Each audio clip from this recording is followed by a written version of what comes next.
coup de filet qui a été mené par la police judiciaire. 48 hommes sont en garde à vue ce matin. On va tout vous expliquer avec Cécile Danvé. Bonjour, journaliste police-justice BFM TV. Cécile, que sait-on de ces gardes à vue, de ces 48 hommes qui sont donc en garde à vue pour avoir consulté, téléchargé des vidéos, des images pédopornographiques?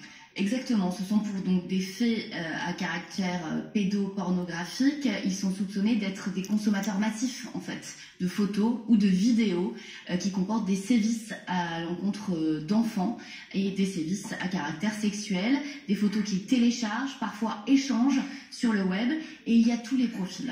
Il y a des hommes essentiellement de 26 à 79 ans et de tous les milieux sociaux. Certains sont chômeurs, d'autres retraités. Un quart d'entre eux ont des professions exposées, c'est-à-dire qu'ils travaillent directement en lien avec des enfants, par exemple dans l'éducation nationale.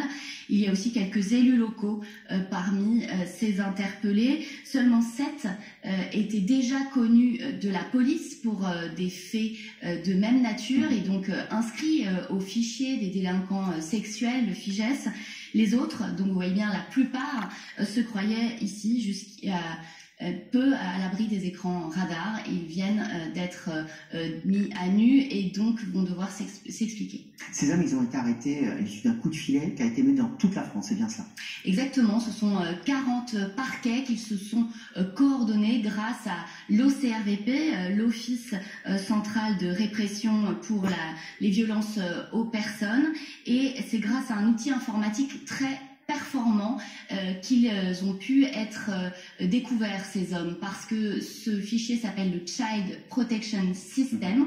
C'est un logiciel américain conçu par une association à but non lucratif très dynamique et qui lutte contre les violences sexuelles faites aux enfants. Et ce logiciel, il permet de détecter quels sont les ordinateurs qui se connectent aux sites pédopornographiques et qui téléchargent en masse ces fichiers. Il faut donc comprendre que ces 48 hommes qui ont été arrêtés depuis le début de la semaine, ce ne sont pas des personnes qui ont téléchargé une photo, hein. Ce sont des personnes qui consomment très régulièrement, quasi quotidiennement, de la pédopornographie. Et ça veut dire qu'on a contre eux un relevé de tout ce qu'ils ont fait pendant des mois, peut-être des années? Exactement, ils vont devoir s'en expliquer devant les enquêteurs. Alors encore une fois, on parle de 48 personnes, donc il y a des cas très divers parmi eux.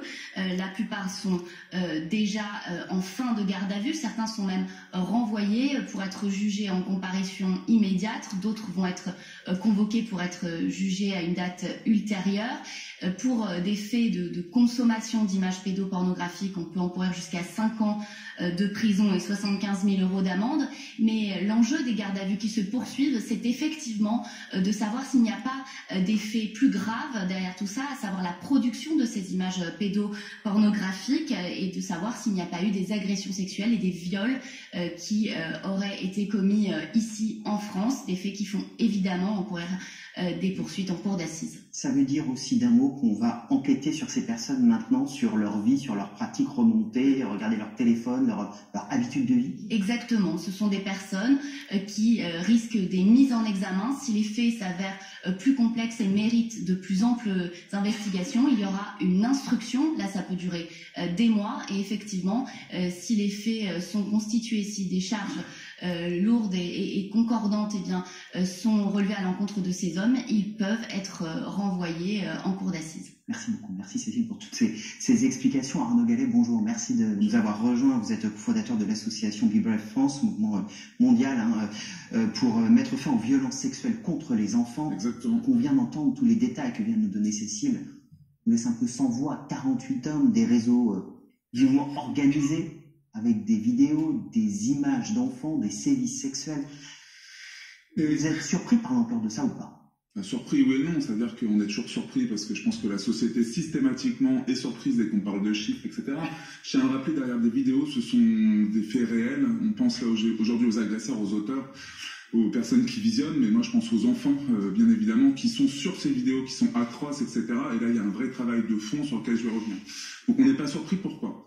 Pourquoi? Parce que la CIVIS l'a dit, donc je suis membre de la commission indépendante sur l'inceste et les violences sexuelles sur les enfants.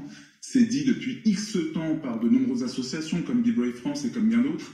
La France est le 2e pays hébergeur de contenu cyberpédocriminel en Europe. Le 4e Parce qu'on ne fait pas assez.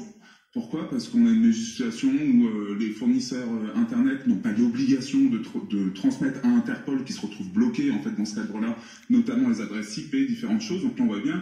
Moi, je tiens à souligner ici tout le travail de fourmi, avec si peu de moyens mis finalement à disposition au niveau des services de police, de gendarmerie, qui font un travail remarquable. J'ai visité, c'est pas très loin d'ici, la cellule Pharos. Enfin, c'est un scandale sans nom, c'est-à-dire que vous avez des personnes qui sont compétentes mais incroyables. Et pour autant, il faut savoir qu'en France, on n'a que 30 personnes, 30 agents qui sont directement sur ces questions, là où au Royaume-Uni on a plus de 300 agents, aux Pays-Bas on en a 150, et donc en France on en a 30, c'est-à-dire un agent pour 2,2 millions de personnes. On ne met pas les moyens en face, et là c'est exceptionnel parce que ce travail il est complètement fou, on a des gens qui sont passionnés, que je connais un peu parce que j'ai la chance dans la Civis notamment de les côtoyer. Et donc non, on est surpris. Moi, je suis surpris de l'ampleur parce que je me dis, vu les moyens qu'ils ont, je trouve ça exceptionnel. Et vraiment, je tiens à le souligner. Encore une fois, la police fait un travail remarquable. Avec une coopération, c'est ce que disait Cécile, pardon, bien sûr, dans toute la France, hein, de nombreux procureurs.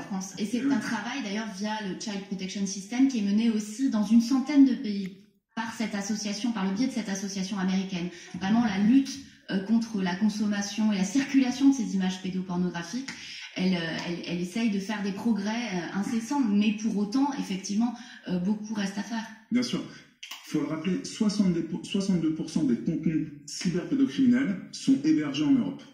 Et donc la France est la 2e en Europe à héberger ces contenus. Et on manque de moyens, mais cruels. Et je le redis, c'est-à-dire que moi je pense, on ne le dit pas assez, là on pense parce qu'on est tous sidérés au regard des profils des personnes, mais moi je pense aux enfants qui sont de plus en plus jeunes. Interpol le dit, on parle de bébés, on parle d'enfants qui sont sur des âges PMI, comme on le dit en France, donc protection maternelle infantile, de moins de 6 ans, qui sont effectivement, et surtout c'est important de le dire, on a beaucoup parlé au niveau, et j'ai fait partie de ces voix-là, parce qu'on sait très bien, au moment du confinement notamment, il y a eu énormément de viols en ligne, etc., des choses atroces qui se passent, qui sont demandées aux Philippines et ailleurs, etc. Mais rappelons-le, en Europe, 80% des contenus, ce sont des images en fait qui sont faites au sein même de la famille, etc. Donc ça rejoint les problématiques de l'inceste. Donc quand on a un président de la République comme Emmanuel Macron qui dit au moment de la campagne présidentielle qu'il allait ériger la protection de l'enfance, les violences sexuelles au rang de grande cause nationale, mais qu'il agisse, parce que là franchement on est dans quelque chose, on le voit bien, et ça je dirais que c'est 48, c'est rien par rapport à l'étendue des dégâts,